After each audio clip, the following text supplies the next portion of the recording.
হাদিসের আলোচনা করতে গিয়া, দিনের আলোচনা করতে গিয়া কত ধরনের প্রতিবাদের মুখোমুখি বলা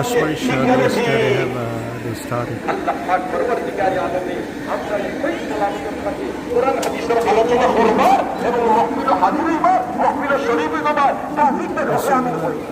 আমরা চাই না এটা পরিবেশ যে দিনই আলোচনা করতে আমার লাইসেন্স লাগবে, দিনই আলোচনা করতে আমার কিনা হওয়া লাগবো, অনুমতি হওয়া লাগবো। আমরা এই চাই না। আমরা চাই কোরআন হাদিসের আলোচনা অবাধ বসে থাকবো, জারি থাকবো। আমরা চাই না চাই না বলে